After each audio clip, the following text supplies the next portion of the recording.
I was born in a Christian country. I was raised as a Christian, and I've always been very respectful of Islam. And it's become more and more obvious to me and more pertinent that Islam is the last religion on the planet. It's just, for me, it feels like the last religion on earth. I feel like there's no other religion. People say to me, why did you convert? I said, I don't really feel it as a conversion.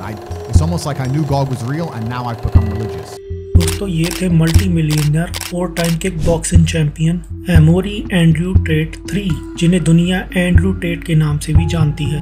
एक American जो British citizenship भी रखते हैं। 2022 में Andrew Tate the most Google search person भी रह चुके हैं, लेकिन क्वीन एलिजाबेथ अपनी मौत के बाद उनसे ये टाइटल छीन लेती हैं। एक अमेरिकन होने के बावजूद वेस्टर्न कल्चर और रिलीजन को लगातार ओपनली क्रिटिसाइज करते हुए 27 अक्टूबर 2022 को एक्सट्रीमली फेमस एंड्रयू टेट, जो एक क्रिश्चियन रहे, कुरान की सूरे नूह आयत नंबर 60 को रिसाइट करते हुए इस्लाम कबूल कर लेते हैं और यूए की मस्जिद में नमाज पढ़ते हुए भी नजर आते हैं। आज का वीडियो थोड़ा डिफरेंट है क्योंकि आज हम एंड्रयू टेट के बारे में बात करने वाले हैं। क्योंकि ट्रस्ट मी, क्योंकि ये बंदा बहुत ज़्यादा इंटरेस्टिंग है और उनसे भी ज़्यादा इंटरेस्टिंग उनके पॉइंट ऑफ व्यूज़ हैं, खासकर मैन और वुमेन को लेकर। अब सवाल ये पैदा होता है कि गूगल पर उनको इतना क्यों सर्च किया जाता है। अपने पॉइंट ऑफ व्यूज़ की वजह से मर्द उनके दीवाने हैं, फेमिनिस्ट और LGBT कम्युनिटी उनसे नफरत करती है और इन्हीं पॉइंट ऑफ व्यूज़ की वजह से जब उन्हें काफ़ी हद तक फेमस होने लगे तो YouTube, Instagram, Facebook,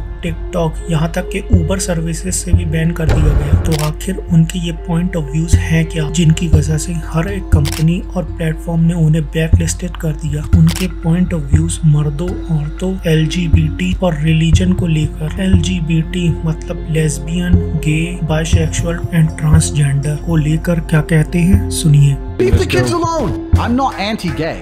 I'm not anti-transgender. I'm not anti any of these things.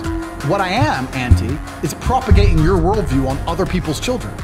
If you're gay and you can't have kids, why do you now believe it's your right to go to other people's kids and tell them how to think? You can be as transgender as you like. Don't come talk to my kid about it. That's my child. I will program my child with my worldviews. I raise them. I pay for them. They're my kid. They're not your kid. And they're not the government's kid. अपने कई ऐसे ही videos में जो अब internet पे available नहीं है, LGBT unnatural है और मैं इसके खिलाफ नहीं हूँ। मॉडर्नाइजेशन और फ्रीडम गवर्नमेंट और मीडिया की मदद से वो अपने अननेचुरल सोच को प्रोग्रामिंग करें, मैं इसके खिलाफ हूँ और मैं ये बिल्कुल भी बर्दाश्त नहीं करूँगा। आपको अननेचुरल रिलेशनशिप रखना है, आपको बच्चे नहीं चाहिए, फाइन। और आपको किसने ये हक दिया दूसरों की फैमिलीज और उनके घरों में जाकर अपनी ऐसी सोच को उनके बच्चों के दिमाग में डालें? वो मेरे बच्चे हैं, गवर्नमेंट के बच्चे नहीं हैं। उन्हें मैंने पैदा किया है, उन्हें मैं ही पालता हूँ। मैं डिसाइड करूंगा कि उनकी परवरिश कैसे करनी है। मेरे बच्चों से आप दूर ही रहें। एंड्रयू टेट सबसे पहले लाइफ में आए जब उन्होंने #MeToo मूवमेंट, जो सेक्सुअल हैरेसमेंट के रिलेटिव थी, उसके दौरान ये कहा कि हैरेसमेंट के जितने जिम्मेदार मर्द हैं उतनी ही जिम्मेदार औरतें भी हैं। सेक्सुअल हैरेसमेंट तभी होती है जब एक औरत अपनी हया हैरेसमेंट का मौका और एक माहौल दे। मर्द और औरत कभी भी दोस्त नहीं हो सकते, ज्यादातर ये सब दोस्ती यारी में ही होता है।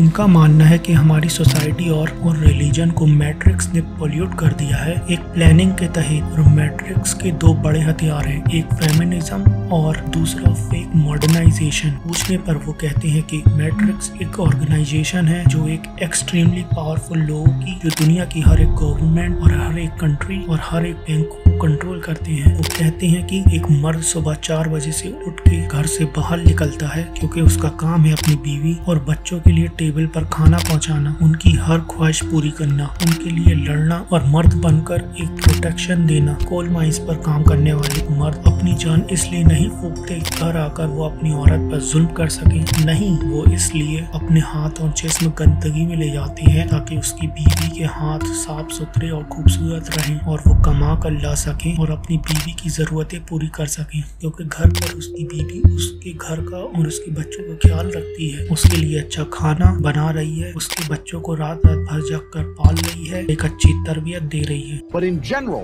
us men are prepared to take on more bullshit to protect you than you would possibly believe. And in the modern world, they've spun that.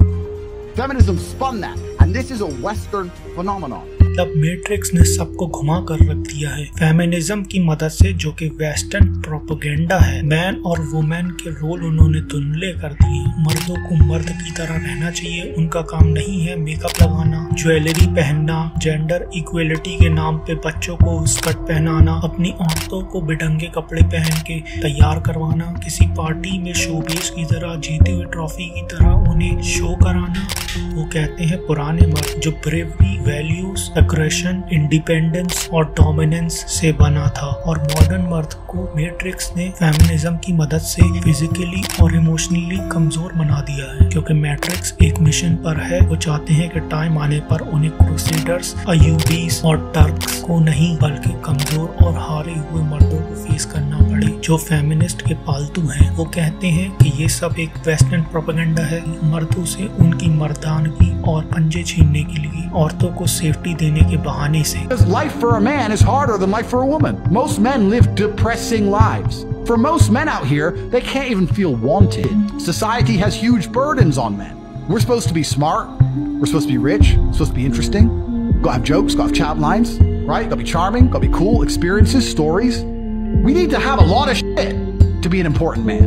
To be a woman, you need makeup. वो कहते हैं कि आप कोई भी TV serial देख लीजिए, उसमें हमेशा मर्द को कमजोर या बेवकूफ दिखाया जाता है और औरत को इंटेलिजेंट और सुलझी हुई, जो कि मर्द को हर मुसीबत से निकाल रही है। पर इस स्टेटमेंट से आप ये ना सोचे कि एंड्रू टेट औरतों के खिलाफ है। एंड्रू टेट औरतों के बारे में क्या सोचती है, आप खुद सुन लीजिए। Women are the most powerful force on the planet. They have massive impact on a man's life. And making sure you're around quality women who genuinely support you, genuinely love you, and genuinely care for you is extremely important. No matter how difficult life gets, if you have a woman who's by your side, who knows truly loves you and truly wants the best for you, it gives you a source of power which you can't get from anywhere else in the universe. अब religion के बारे में उनका क्या कहना है, सुनिए। If you could wear a t-shirt saying Jesus is gay, right here in Croatia, Christian country, and you will make it out of the country alive, I dare you to do the same thing with the Islamic Prophet. I dare you to do the same thing. You would make it out of a Christian country alive, an Islamic country alive. Even in Christian countries, you are not safe to do that. You do not disrespect their beliefs. If they're the last religion on earth that people are afraid to disrespect, if their God is the last God on earth that people are afraid to disrespect, then he's the only God that matters. If every other God can be mocked, laughed at, put in video games and sought out, stupid shit, dressed up gay on TV shows, that ha ha ha ha. What kind of religion is that? वो कहते हैं कि हर एक religion का एक God है और एक ही रिलीजन के लोग हैं जिनके खुदा को गाली देने से पूरी दुनिया डरती है, और वो है रिलीजन ऑफ इस्लाम। और मेरी नजर में वो आखिरी रिलीजन है जो, क्योंकि बाकी रिलीजन के लोगों ने मूवीज में अपने ही रिलीजन को मूवीज और सोशल मीडिया में बेइज्जत करना, उसका मजाक बनाना और उसे क्रिटिसाइज करना शुरू कर दिया है। अगर मैं अभी क्रोएशिया, जो कि एक क्रिश्चियन कंट्री है, उसकी सड़कों पे एक टी शर्ट लगा के घूमूं जिस पर लिखा हो जीसस इज गे, तो किसी को कोई भी फर्क नहीं पड़ेगा। पर मैं आपको चैलेंज करता हूं कि आप यही हरकत इस्लामिक प्रॉफिट के खिलाफ करके दिखाओ, आप एक क्रिश्चियन कंट्री से भी जिंदा बाहर नहीं जा पाओगे। मुझे कोई फर्क नहीं पड़ता कि आप किस रिलीजन के हो, किस गॉड को फॉलो करते हैं, और गॉड पर यकीन रखना और अपने रिलीजन को फॉलो करना बहुत ज्यादा जरूरी है। गॉड और रिलीजन को अगर सोसाइटी से खत्म कर दिया, क्राइम, मर्डर, डेथ, रेप सब आ जाएगा। और मैट्रिक्स यही तो चाहता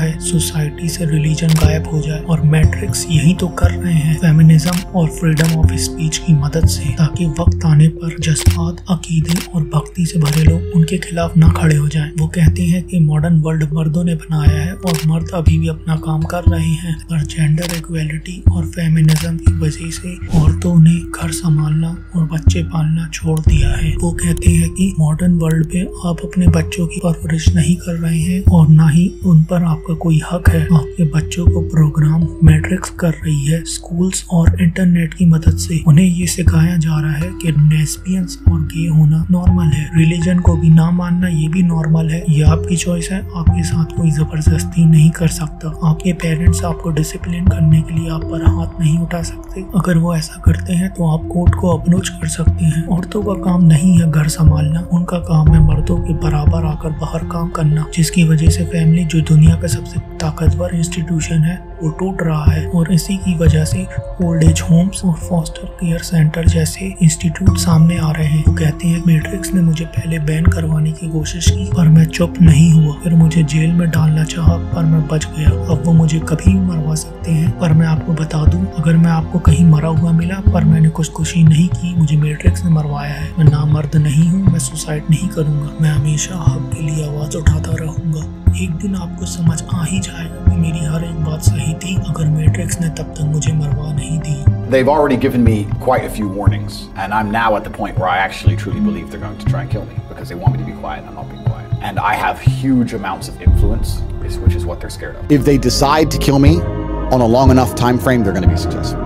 I want the world to know that I'd absolutely never ever kill myself under any circumstances ever, no matter what they say. I did not kill myself, ever.